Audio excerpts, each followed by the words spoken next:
Very good afternoon to all the students who aspire for NEET 2026. This is your Prasanna Ma'am from NEET World. So yes, from today we are going to start all the EAPCET sessions, EAPCET concepts covering up all the chapters of botany, both 11th and 12th standard. So how we are going to cover up all the concepts with objective is each chapter taking up the minute concepts. Each concepts after exercising in detail, we will be moving to the questionnaire session. All the questions of your EAPCET PYQs will be solved in the session itself. So, these sessions will be majorly helpful to all the students of AP and Telangana who are aspiring for EAPCET 2026. So, yes, let us get started with the first chapter of your 11th botany, that is living world. So, in living world, what are the major concepts in today's session we are going to exercise is, first are defining and characteristic features of living, okay, characteristic and defining features of living, and then classification of living organisms, and then we will be moving to nomenclature and taxonomy. After that, binomial nomenclature given by Carolus Linnaeus, and then taxonomic categories. So, here till taxonomy and systematics we will be dealing today with them. Okay, taxonomy and systematics will be dealing today. Taxonomic categories, binomial nomenclature and taxonomic aids. Taxonomic aids we will be dealing it in the next class. So, all these concepts till here with objectives we will be doing in today's session. So, be active and let us get started. What are primarily the characteristic and defining features of living? What is the difference between the characteristic feature and defining feature basically? Characteristic feature is nothing but those feature which is present in living components or living organism and non-living components as well, or those feature which is not present in all the living organisms is said to be characteristic feature. Okay, two possibilities beta. First is that feature is present in non-living components as well. Second is that feature might not be present in all the living organisms. Those features are said to be the characteristic features of living. What are the defining features of living? Defining features are nothing but those features are present in all the living organisms without any exception. That features are said to be defining features of living. From the characteristic and defining features of living, we may expect the statement based questions, comparative questions and types of reproduction, match the following questions we can expect from this domain of this chapter. First, we will look into the characteristic features of living. Both growth and reproduction are said to be the characteristic features of living. Consciousness, cellular organization, metabolism. These three comes under defining features of living. Okay. So, half growth and reproduction are kept under characteristic features of living, half consciousness, cellular organization and metabolism are kept under defining features of living. We will be looking now. So, first is what ma? Growth. Growth can be simply said as increase in size or number of the organism, okay, increase in size or cell number. In size you can easily define like increase in cell size or increase in cell number. Both of this is defined as growth, okay, and this growth when you consider cell number is seen in all the organisms, all the living organisms. Increase in cell number is basically observed or considered as the growth of the organism, whereas cell size or size of the organism or height or mass of the organism, if you see piling up of the things, that is also considered as growth. Piling up of the things on the mountains is also considered as growth. Okay, so growth is observed in the non-living components as well. So that is why growth is considered as characteristic feature of living. Here, this is the basic definition of growth. And when you see, we observe two different types of the growth. One is extrinsic growth and the second is intrinsic growth. Okay, so growth is observed in two ways. Growth, two types of growth are seen. One is extrinsic growth. Take down parallelly ma. Second is what? Intrinsic growth. Extrinsic growth is nothing but, just now we have seen or learned that increase in height or increase in the mass of the components. You will see piling up of the things on mountains. This and all is considered as extrinsic growth. Extrinsic growth is strictly sticked to non-living components. Non-living components. Intrinsic growth, based on the type of organism where growth is happening, it is again of two types. Intrinsic growth can be mutually inclusive and mutually exclusive. Both, you see two different types of growth in unicellular organisms and multicellular organisms. Very important beta. Unicellular and multicellular organisms. So, in unicellular organisms, you can clearly see increase in the cell number. Cell number gets increased. So, here increase in cell number is basically through binary fission. One cell divides into 2 and then to 2. This is what? Binary fission. Normal cell division. So, here cell division and increase in cell number is synonymous to each other. Okay. So, here growth and reproduction are mutually inclusive events. In unicellular organisms, that is a major statement you have to note down. Okay. In unicellular organisms, growth and reproduction are mutually inclusive events. Growth and reproduction are mutually inclusive. Inclusive events. Okay.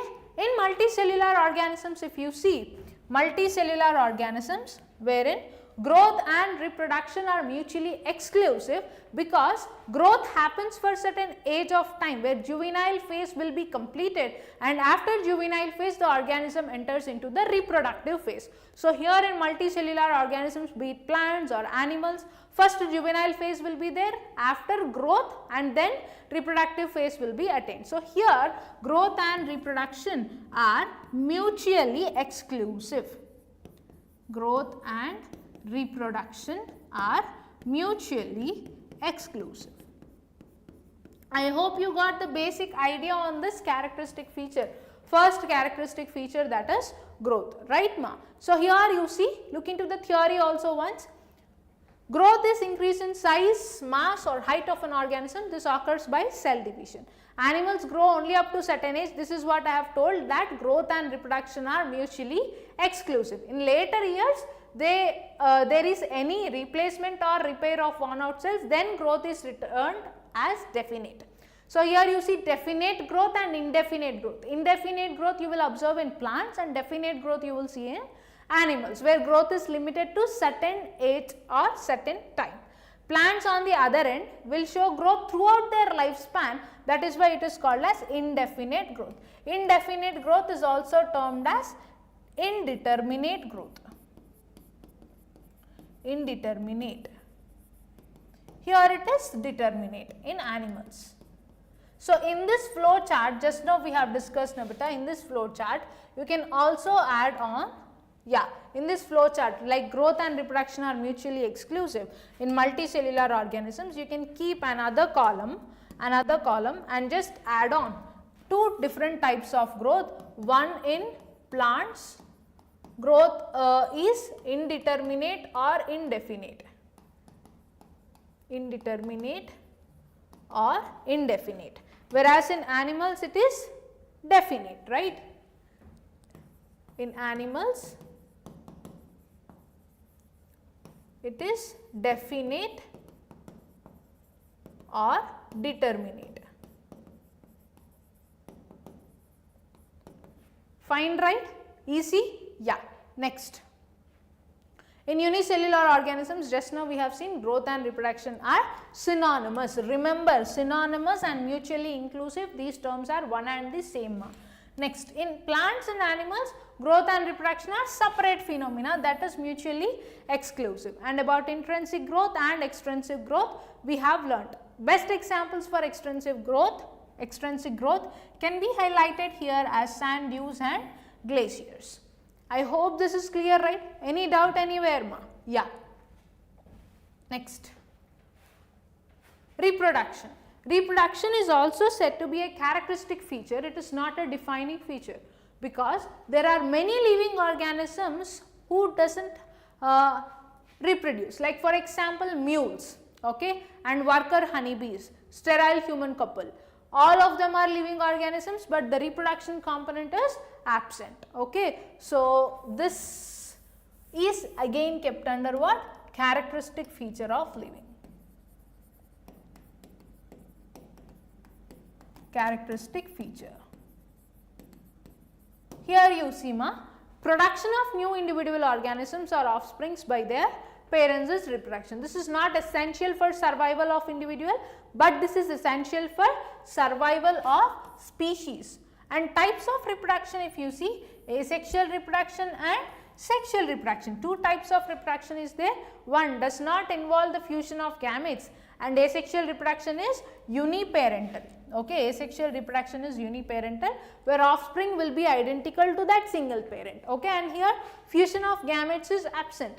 In sexual reproduction, if you see, this involves fusion of gametes and offsprings will vary genetically from parents. Okay, and sexual reproduction, here it is what? Biparental. This is a clear differentiation, like accurate differences between asexual and sexual reproductions to be highlighted. And then this is a major important slide. I am telling to all of the students, this is a major important slide where you can expect any type of question. High expectation is match the following type of question you can expect from types of asexual reproduction. First, if you see spore formation in fungi. Okay, so reproduction is of two types, that is asexual and sexual. We have seen the accurate differences, and here are the different types of asexual reproduction in different organisms. First, if you see spore formation in fungi. So, fungi multiplies and spreads easily due to millions of asexual spores they produce. Okay, and on the spore release of the fungi, fungi will produce two types of spores. One is asexual spore and the other is sexual spores. This we have learnt in biological classification beta, but for your idea once again I will recall, both asexual spores and sexual spores of fungi are very important. Okay, asexual spores and sexual spores of fungi. Excuse.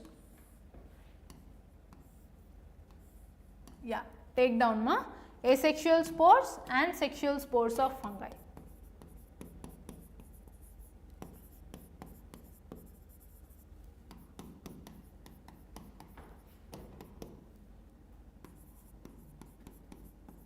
Sexual spores. Asexual spores include conidia,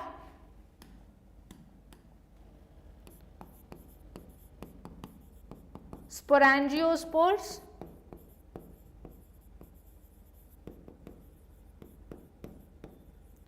zoospores, aplanospores. Fine. And sexual spores include oospores, ascospores and basidiospores. Okay, oospores, ascospores and basidiospores. Here you have to remember one more major point which anyhow we will discuss in biological classification, but I want to highlight here because we may get some connected questions. Okay, so asexual spores or sexual spores might be two types of release formats will be there. One is exogenous spore release and the other is endogenous spore release. Exogenous spore release, exogenously released asexual spores, conidia. Okay, they are released outside from the fruiting body or from the hyphal body. Outside they are released. Okay, that is why exogenously released asexual spore is conidia. Exogenously produced or exogenously released, and rest all asexual spores are endogenously released. Here sexual spores include what? Oospores, ascospores and basidiospores. Oospores from oomycetes of Phycomycetes, ascospores from Ascomycetes, basidiospores from Basidiomycetes. Okay. So, here sexual spores, what type of spore is exogenously released here? Basidiospore is exogenously released. Okay, basidiospore is exogenously released. Clear, right? Rest all sexual spores are endogenously released. Conidia exogenously released sexual spore, basidiospores are exogenously released sexual spores. Clear, right now? This is about the spore formation of fungi or spore released in fungi, both asexual and sexual spores. So, few more spores like endospores are there. They are quite resistant structures, they do not damage easily during unfavorable conditions. This is about spore formation in fungi, and this is where you may expect the objective question. And next is budding in yeast. New individuals form outgrowths on the mature parental bodies, that is called as budding. Budding is observed both in yeast and hydra. Okay, budding is observed both in yeast and hydra. And then here you see regeneration in flatworms. Fragmented parts of the organism will be regenerated from regenerate the lost parts of their body and become the new ones. Okay, here you have to be clear on the note of regeneration and fragmentation. Fragmentation is nothing but, fragmentation is also a mode of asexual reproduction, wherein the parental body usually happens in filamentous bodies. Parental body is fragmented into small fragments and each fragment develops into a new individual. Okay. Whereas regeneration, from parental body the lost parts are also regenerated. From parental body the fragment will produce new individual and the lost part in the parent is also regenerated. That is the clear differentiation between fragmentation and regeneration. So, here in regeneration, fragmented parts of the organism, they regenerate the lost parts of their body and they become into a new individual. Next is what? Binary fission in bacteria. Okay, binary fission in bacteria. Most common form of reproduction in prokaryotes and few unicellular eukaryotes. For example, here you see bacteria and amoeba. Okay, binary fission is the most common mode of reproduction. Binary fission is also termed as amitosis, observed in unicellular organisms, unicellular prokaryotes and unicellular eukaryotes. Why is it called as amitosis? The cell division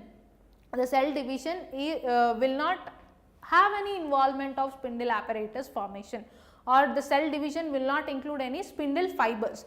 That is why it is called as what? Amitosis. So, this is clear, right, beta? Asexual reproduction, spore formation in fungi, budding in yeast and hydra, regeneration in flatworms and binary fission in bacteria, okay, and amoeba. So, this is important. Fragmentation, fifth fragmentation, fungi, filamentous algae and protonema of mosses. What are protonema of mosses? Protonema is the primary gametophytic structure of bryophytes. I hope you remember from plant kingdom. Okay, what is protonema, beta? Primary gametophytic structure in plant kingdom. Primary gametophytic structure of bryophytes. If you want, take a screenshot of these two slides, major important slides to be highlighted from reproduction aspect, okay, from this chapter. We may expect the question for sure, okay. Next is what? Reproduction is not a defining feature, I told you, right. So, here all living beings cannot reproduce, that is why it is the characteristic feature. For example, infertile couple, worker honeybee, mules, hence reproduction is not a differentiating character between living and non-living things. So, we have so far discussed about two characteristic features, one is what? Growth, second is reproduction. Just go through these two characteristic features. In just 2 minutes, we will start discussing about defining features of living.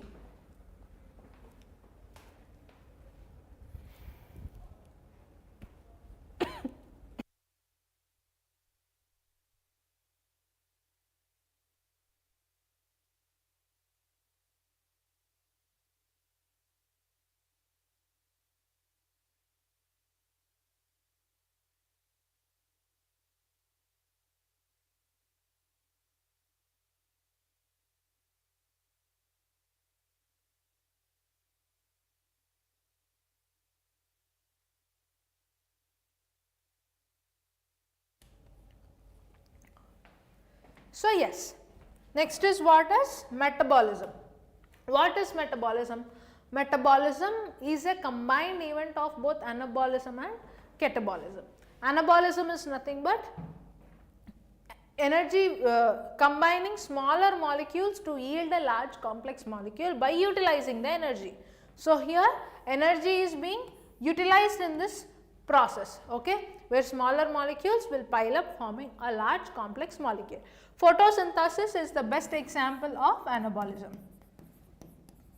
Photosynthesis, wherein smaller molecules will combine like carbon dioxide, water, okay, and carbon dioxide and water utilizing photons, that is sunlight, and energy. As energy they will form what? Complex glucose molecule, okay. And what is catabolism? Breaking down of the large complex molecules into the smaller molecules is catabolism. Both the events combinedly called as what? Metabolism, okay. Metabolism occurs in all the living cells, be it unicellular, multicellular, prokaryotic, eukaryotic. This occurs in all living cells without any exception. So metabolism is considered as what? Defining feature of living. Excuse, defining feature of living. So anabolism, where utilizing energy and forming complex things, for example photosynthesis. Here complex molecules break down and here energy is released. This is an endergonic process, this is exergonic process. Anabolism, endergonic. Catabolism, exergonic, okay. So this is observed in the metabolism. Metabolism, that is how it is the defining feature. Here sum total of all the chemical reactions. How is it defined in a living cell? It is a combined event of anabolism and catabolism, but the basic definition of metabolism is sum total of all chemical reactions occurring in the coordinated manner to support life is called as metabolism, okay. This occurs both in unicellular and multicellular organisms without any exception, and no non-living object will perform the metabolic activities. If at all in laboratories any chemical reaction is performed, that is considered as living reaction, okay, that is considered as what? Living reaction, but not metabolism, okay. Yeah, this is about metabolism, which is the first defining feature. Next is what is cellular organization. Cellular organization is the basic phenomena which is observed in all the living organisms, again without any exception. Like how is all living beings are made up of cells, we know, and cells aggregate forming what? Tissues. They will in turn aggregate forming what? Organs. This level of organization is observed in all the types of organisms. First is how cells are formed. Organelles will interact with each other for forming the proper functioning of a cell. It is a very organized process, okay. So the property of a cell is defined by the interaction of cell organelle. Property of a cell organelle is defined by interactions of molecular constituents. That is what cellular organization. Just see how is a property of cell is defined. How is a property of cell defined? Property of a cell is defined by interactions of cell organelles, okay. Property of cell organelles is defined by interactions of molecular constituents. Fine. This is how the cellular organization goes. This property is observed in all the living beings. Next is what is consciousness. Consciousness is nothing but responding to the external stimuli. Consciousness is also considered as irritability, which is responding to the external stimuli,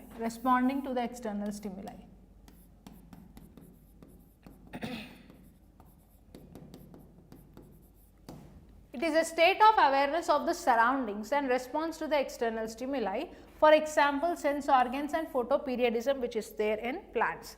All cells, be it prokaryotic or eukaryotic, will respond to the external stimuli. For example, folding of leaves in Mimosa pudica, that is touch me not plant.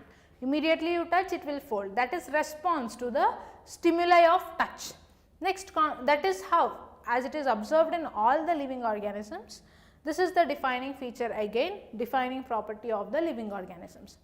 Next, here we have to talk about one more quality, one more feature which is present only for human beings, not for all organisms, that is self-consciousness.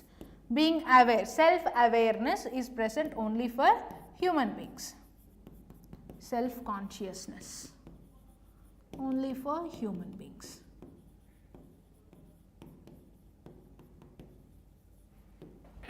Right? Yeah. So, with this we have finished all the characteristic and defining features of living. First two characteristic features are what? Growth and reproduction.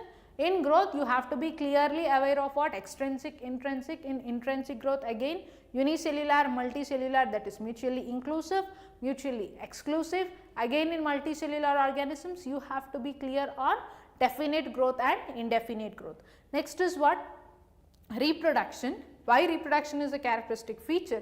That reason should be clear to you. And then asexual reproduction, sexual reproduction, accurate differences, and then you have to be clear on the types of asexual reproduction, especially spore formation of fungi. After that, defining features of living. We have started with what? Beta, metabolism. In metabolism, you should be clear on the term of living reactions. Living reactions are nothing but the chemical reactions that happen outside the living body in test tubes inside the laboratories. Okay?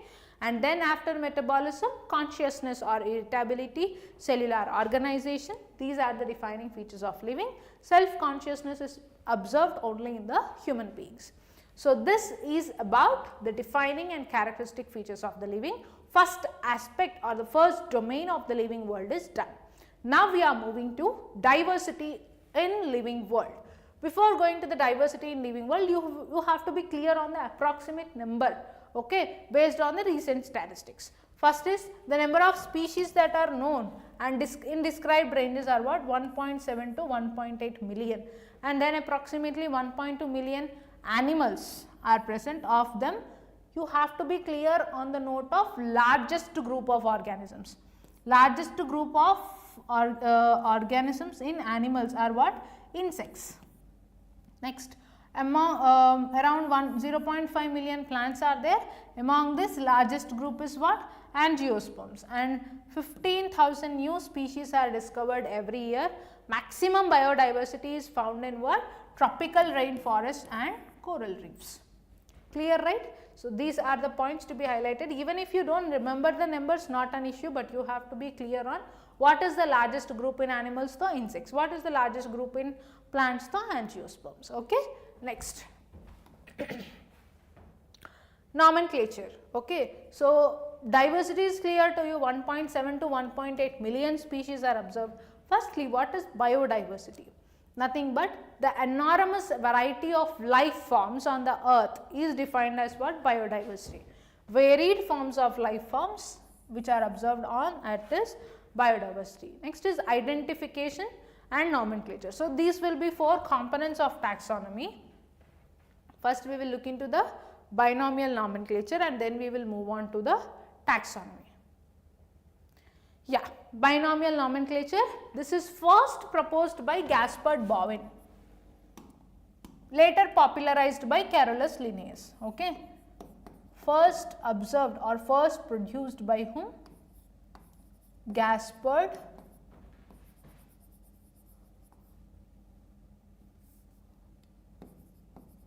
Bovin. Okay. And later binomial nomenclature is popularized by Carolus Linnaeus. Like if you are getting the question like who first proposed it, then you go for Gaspard Bovin. Who popularized it or who given it popularly, you can go for Carolus Linnaeus. Where did Carolus Linnaeus mention about the binomial nomenclature? In two books or two works. One is Species Plantarum, which is in the 1753. Second is Systema Naturae in the year 1758. In Systema Naturae, using binomial nomenclature system, Carolus has named around 4,400 animal species and 7,700 plant species. This and all is not required for you. You just have a clear note on in what works or in what books he has mentioned about binomial nomenclature, rules and uses of binomial nomenclature. So, usually binomial nomenclature has two names. One is generic name, second is specific epithet. Generic name starts with capital letter, specific name or species name starts with small letter. If it is printed, they have to be printed in italics. If it is written, should be underlined separately. These are the basic rules of binomial nomenclature. And what are the uses of this? Single scientific name can replace multiple vernacular names. Description of any organism, this will enable people to arrive at the same name. Okay. Next is, this ensures the name has not been used for more than one known organism. Okay. These are the major uses. Uses, you just go through it, but the important point over here is rules of binomial nomenclature. Biological names are generally in Latin. They are Latinized or derived from Latin. Okay. First word, as I told you, that is what represents genus. Second component defines what? Specific epithet or species. Specific epithet or species. Both the words in biological name, when they are handwritten, they are underlined separately or they are printed in italics to indicate what? Latin origin. First word denoting the genus starts with what? Capital letter, while the specific epithet starts with what? Small letter. Okay, clear? What are two major codes or international centers? One is ICBN for plants, for naming in plants. International code for botanical nomenclature, one time asked in your EAPCET. Next is international code for zoological nomenclature, for naming animals. And here you have to be clear on this also. What are tautonyms? Okay, what are tautonyms? Animal species having same name on both the genus. For example, Natrix natrix, which is European grass, Naza naza cobra, and like eagle owl, bubo bubo. So these are two, generic name and specific epithet will be same. Those are what? Tautonyms. These are different international centers. ICBN, International Code for Botanical Nomenclature, for naming plants. ICZN for naming animals, International Code of Zoological Nomenclature. ICVN, International Code for Viral Nomenclature.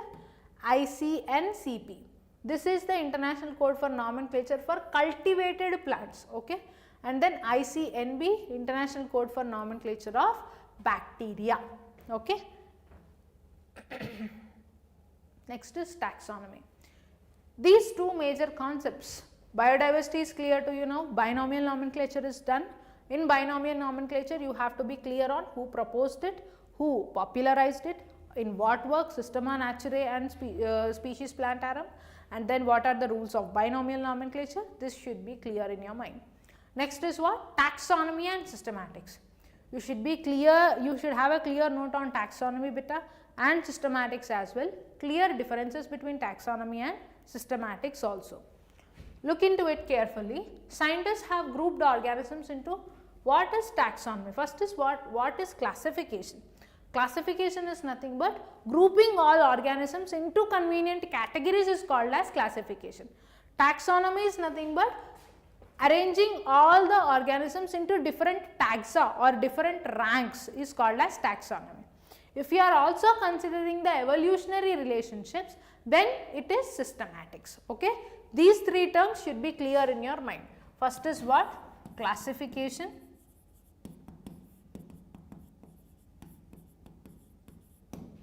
Second is taxonomy.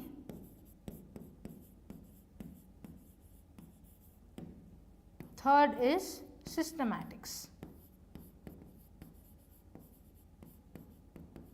Okay. Classification is grouping organisms into convenient categories. Taxonomy is placing the organisms into different taxa by using 4 components, that is characterization, identification, classification and nomenclature. Characterization, identification,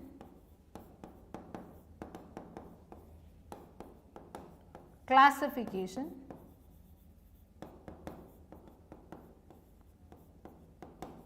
and nomenclature.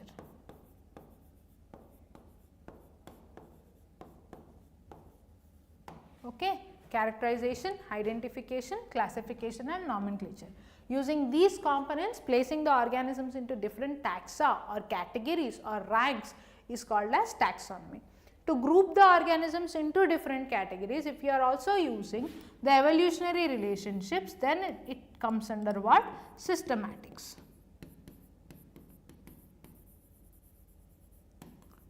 Evolutionary relationships.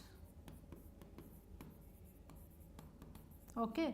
So, these clear differences, if it is in your mind, then we can go into the in detail description of classification, taxonomy and systematics. I hope the basic differences are clear to you. Here you see, scientists have grouped organisms into convenient categories based on their characters. This process is what? Classification of organisms. Taxon is nothing but a group of one or more populations of an organism. This refers any category or hierarchy of classification system. Next, taxonomy. Taxonomy is the branch of study that deals with principles and procedures. Like first is characterization, then identification, classification and then nomenclature.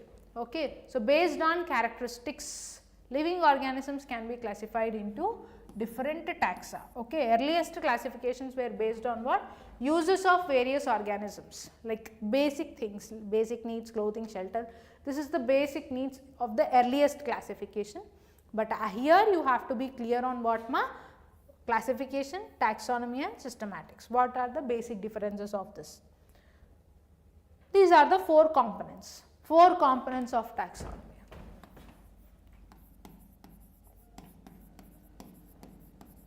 Four components of taxonomy. Okay. First is characterization, next is identification, third is classification and fourth is nomenclature. And then systematics. Systematics is the study of what? Evolutionary relationships among the organisms. This is derived word systema. The derived word is what? Systema, which means systematic arrangement of organisms. Study of one organism will give information about whole group. Okay. Study of one organism will give the complete information about whole group. Taxonomy, systematics and classification, they are often used as what? Synonyms. They are often used as synonyms technically, but not the same. Here are the clear differences, accurate differences between taxonomy and systematics. Here, as we have discussed, 4 components: process of classification using characterization, identification, classification and nomenclature. Here, systematics is what? Study of different kinds of organisms, their diversity and their evolutionary relationships.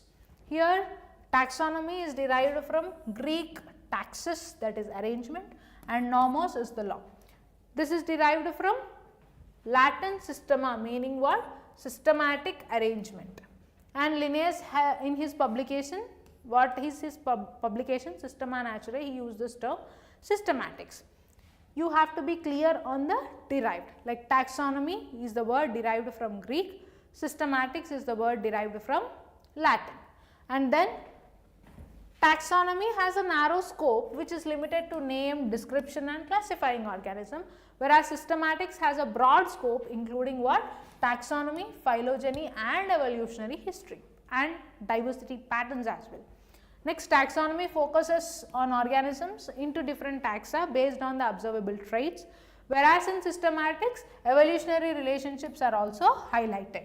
Next, taxonomy mainly uses what? Morphological, anatomical and structural characteristics, whereas in systematics, this uses all the possible data, morphology, molecular data, genetics, fossils and all. Okay.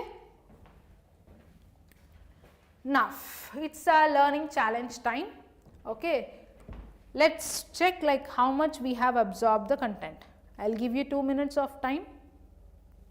Just look into the all concepts that we have learned. Then we will start it. Basic questions only I got today, ma.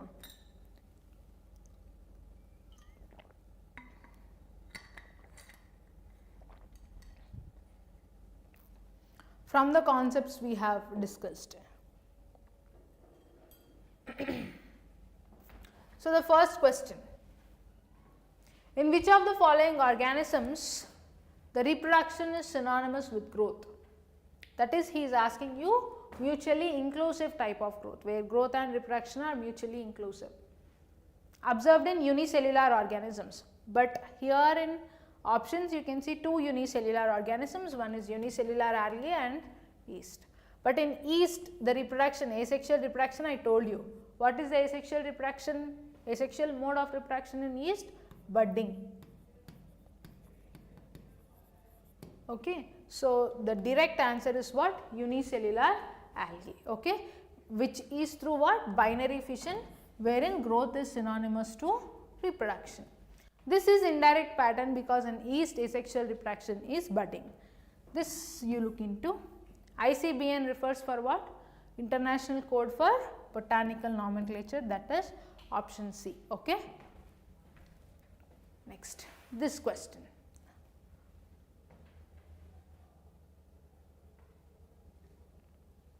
Identify the wrong statement among the following.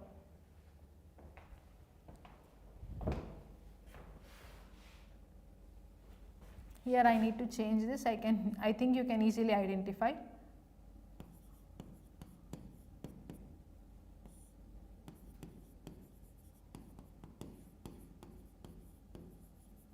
So, we have to identify the wrong statement. Look into it, ma. All living organisms of present, past, future, they are linked to one another. Yes, correct. Cellular organelles properties are similar due to the interaction of what? Molecular components. Interaction of the molecular components will define the property of cell organelles. Interactions between the cell organelles will define the property of a cell. True. Organizational complexity will be lower in the hierarchy of organization. True. Last, all organisms have self-consciousness. Wrong. If the statement is all organisms have consciousness, that is true, but self-consciousness is restricted only to the human beings, that is option D. Look into this question, choose the correct statements.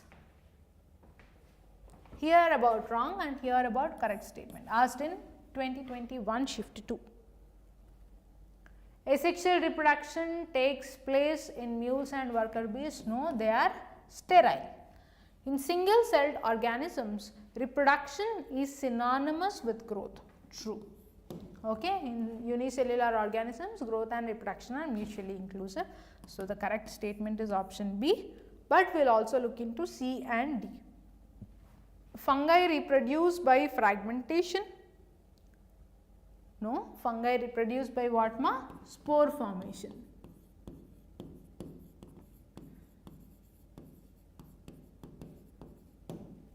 Here you see the total number of described species known in the range of 1.6 to, no, it is 1.7 to 1.8. Okay. So, yes, the next question and the last slide. International Center for Identification of Plants, second time asked, okay, about ICBN, that is option B, right. Simple questions, basic level of questionnaire from Living World. Okay. So far we enter into different concepts of all the chapters, the complexity level also increases. Last question of today's session, ma. The study of different kinds of organisms, their diversity and relationships is nothing but biodiversity. Okay, option A. So, that is all for today's session, beta. In takeaway, what are the concepts we have learned from the living world? First is what? Characteristic and defining features of living, and then we have looked into what?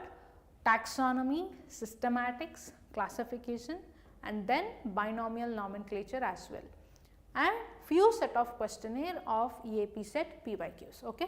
In our next class, we will be completing the chapter of living world, and looking up all the EAP set questions. Okay. So, that is all for today's session beta. Thank you.